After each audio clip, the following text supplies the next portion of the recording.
Welcome everybody to Football Friday Night for this October 25th. I'm Taylor Torregano. We're now in the double digits for week 10 of the regular season tonight.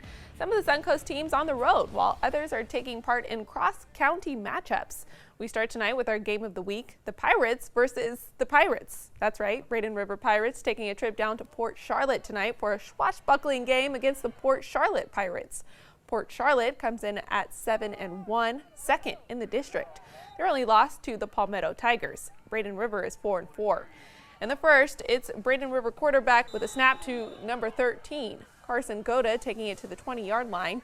A great opening drive. They run it all the way to the goal line, and then there is the snap. It rolls, he has his man, and it's touchdown, Braden River. Still in the first, Port Charlotte showing that they are not to be counted out. Logan Rogers in the shotgun. He throws it to a wide-open number 11, Dylan Lockhart. He is still on his feet at the 20 and taken down by Gregory Cotton. Kills the momentum for Braden River. Rogers gives it to number 22, and he has a walk-in touchdown. The two teams would battle it out all night, staying neck and neck. But it's the Port Charlotte Pirates that turn this one out, ending the game 29-21, your final. It's senior night for the Sarasota High School Sailors, who took on Lakewood Ranch Mustangs at home, and boy, did they show out. First touchdown, Sailors quarterback makes a quick pass off to Cameron Davis, who finds the hole and runs it in.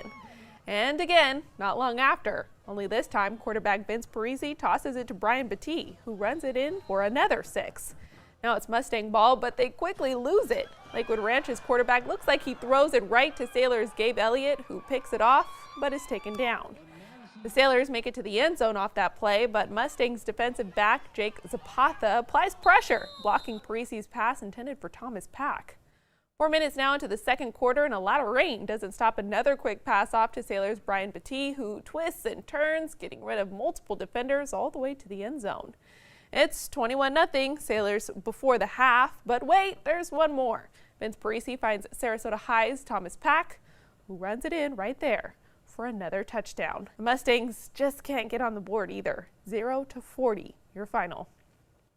The Booker Tornadoes hosting the Gibbs Gladiators in this matchup, a battle of two winless teams coming into the evening. On the Tornadoes' first possession, Jaquez Jones takes the handoff and runs right through the Gladiators' defense to pick up a first down and a little more to move the chains. Later in the drive, the Tornadoes continuing to move the ball down the field as the quarterback takes the snap and keeps it to pick up another first down. The Tornadoes would have to settle for the field goal, which gave them a 3-0 lead. This is a battle of strong defenses throughout the first. Diego Cantu hands the ball off to Tyrell Johnson on the Gladiators' first drive, and he's met in the backfield by a swarming Tornadoes defense.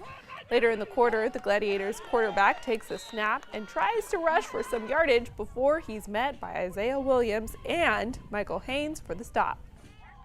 The Gladiators responded with some great defense of their own. Watch as the Tornadoes' quarterback mishandles the pitch pass, which turns into a fumble that's recovered by the Gladiators to give the Gibbs offense back the ball, but they would not be able to benefit on the possession as the Tornadoes took their 3-0 lead into halftime.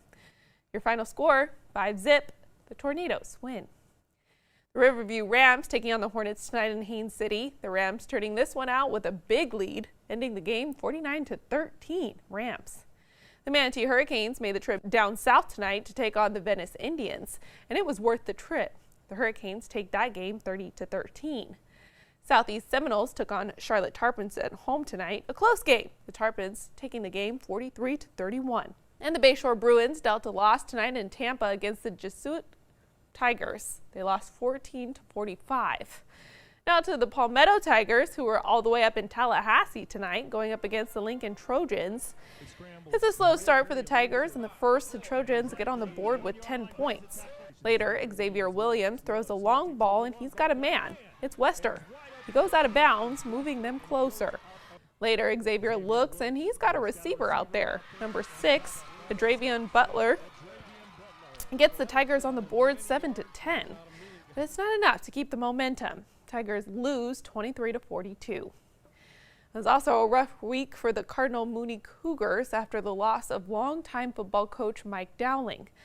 The team losing 15-23 tonight against the Lakeland Christian Vikings.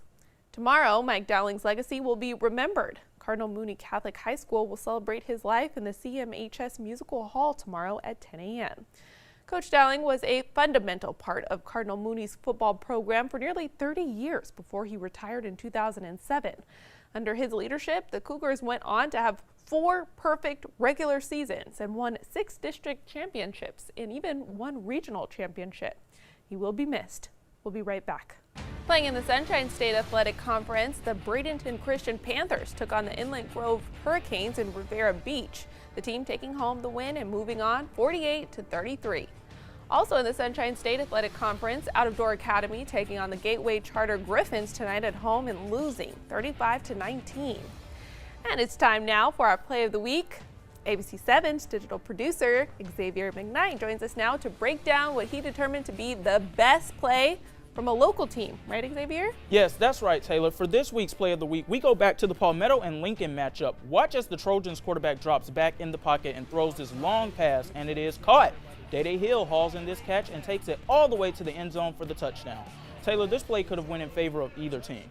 First off, the Trojans quarterback does a great job of avoiding the sack by the defense to get this ball out of his hand, and the receiver has to have great on-the-field awareness on this play to know the ball is coming to him and prevent the defender from intercepting the ball or knocking it away that close to the sideline. He doesn't only get the catch, but he also takes it in for the score. Such a great play, and that completes our play of the week. Awesome. Well, that's all the time we have, huh? Yes. Thank you so much for spending your Friday night with us. Make sure you come back for more news after tomorrow's game. We'll see you then. Good night. Good night.